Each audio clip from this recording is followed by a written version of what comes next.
Progress support on our fully contained Guild Ball Miniatures game experience. For those of y'all new to the channel or this series, we have been building a capsule experience. That is to say, a way to deploy Guild Ball at the speed and convenience of a board game at my next party. Some of you may say, but what about Kickoff Box? What about that? Well, to which I say, not that. We want something more immersive, more cool, but before we get too far, roll that intro.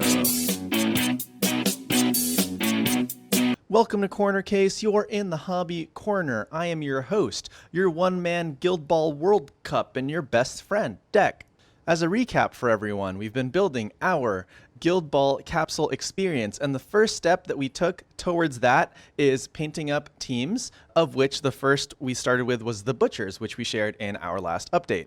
Since then, I have shifted to painting hunters instead because A, I got an okay deal on eBay getting the team, and B, I've always wanted to paint Cena because like just that big old bear is like such a cool model to have. I've been really enamored with like how to make an iconic and recognizable hunters team that's still like pretty thematic with no gimmick. To that end, I found myself just having to commit to 4 or 5 browns per model, which was kind of weird, like difficult for me to wrap my head around, but I think it works, you know, animal skins and stuff. In terms of the individual models, my favorite to paint was definitely Hearn.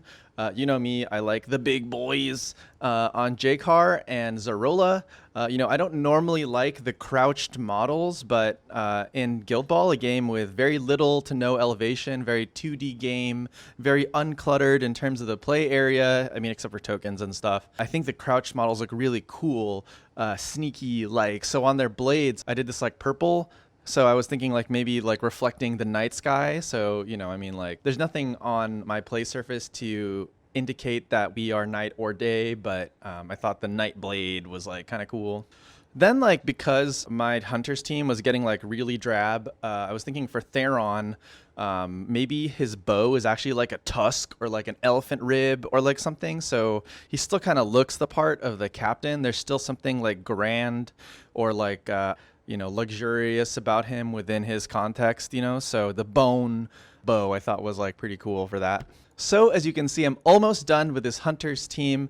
I do want the other hunters, the moon box. So if any of y'all can place the winter's moon box at a fair price, I'd be interested. After this, I'll wrap up on my butchers and then finally alchemists. I just stalled on alchemists because they're so greebly and they're like a first wave kind of box set. And so I feel like the scale was a little small in addition to everything being greebly. Oh, lots of vials and stuff. You got to paint the fluids in. It's really, I probably shouldn't say the word fluids ever on camera. Next and finally, the piece de resistance. I built a Guild Ball pitch. So I've never done this before, but as all wargamers invariably do, I've been thinking real hard about building a board for a while now. Because Guild Ball requirements for the play surface is pretty flat and there's just like a couple measurements, I thought this would be a great place to start for my first board. And I think it turned out pretty good. Not trying to toot my own horn, you know. In terms of my functional requirements, absolutely. My number one requirement was that this thing is light. I have failed at building a board for 40K before, and I think that was a bit of an endeavor. That motherfucker was way too heavy because I used like a wood topper and the size. So for this board, I used a foam topper. I'll show you. I don't have video of my process because I wasn't confident it was my first time, but here are pictures of some of the build process. I started by making this frame out of pretty light wood stock. I got this insulation foam. It was roughly like $10 for 4x8 insulation foam. I used liquid nails to adhere it to the wood, and that worked pretty well. I had to wait like 2 or 3 days for the liquid nails to be like confidently dry. I spent at least 2 evenings, maybe 3 evenings, going in and painting on a thinned down wood glue to seal the insulation foam. So, you know, the terrain YouTubers, especially like Luke over at Geek Gaming, always talk about how long the wait times are. And I think I got a little bit of a taste of that here.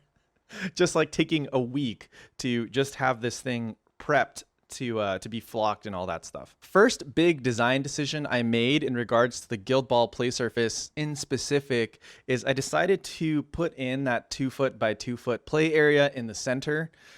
Friends of the channel know that I am very, very pro positioning skills matters mechanics on the channel. And this is a little bit counter to that because, when you're within 8 inches of the board edge, for mechanics that care about that in Guild Ball. But I was thinking I do want to do demos. So the 2 foot by 2 foot area kind of makes demos a little bit better. You could do the 3 versus 3 team match. I kind of liked the idea that this pitch could be kind of like in the middle of like a very big field. So I put some like slight rock elevations on the extremities, also to kind of just make it look a little more wargamey. I didn't kind of want it to look too like pristine Guild Ball pitch. Like the printed mats are like just green with the white lines, and so I kind of wanted this to look like a little bit like I don't know. I was thinking that like that much white paint might not be the way you would do it in like a medieval kind of society. So I was thinking like I'd actually forego the white paint, and also, like, again, to make it look kind of wargamey. This was an absolutely huge lesson in flocks for me. I'd never done this much flocking before. I've put flock on bases, but this was my first time. Oh my goodness. In order to achieve this checkerboard pattern, which I wanted it to look like mode, kind of. I know that that's not a medieval thing, but, they got like, what do you call them? Like scythes and stuff. They definitely got some like Guild Ball lawnmower, like 100%. Like, I don't know how they did it, but they definitely did. Anyways, it took me like roughly 3 to 4 hours, maybe 4 hours actually. I'm in denial, 4 hours. To put in this flock in a checkerboard pattern, because I had to do like locally glue and then flock within the lines, and then I had to like go back in and clean up any of the lines that were messy, and then the entire flocked checkerboard area, like the rest of it was dry within like a day, but the flocked checkerboard area, because I was like spraying on so much glue, was feeling like moist sponge for like 2 or 3 days. Oh my goodness, to the point where like I wasn't sure if it was ever gonna set. I used this like mixture of water, wood glue, and Elmer's glue, partially just because I was like feeling kind of bad about wasting so much wood glue, and Elmer's glue was like a little cheaper. I did a lot of spray coats of that, and then since it wasn't drying like in the same evening I was applying it, I kept spraying more, and so it's super stiff and like fixed now. But again, that lesson about drying times and wait times in terrain building, oh my goodness. Anyway, I am super stoked about this bad boy. You'll be seeing it on the channel sometimes, either just as a way for me to film my Guild Ball models, or, we'll build a second set and it'll hang up behind me. Hopefully in the future, I have like a lot of these like functional play surfaces for wargaming that look pretty diorama-ish.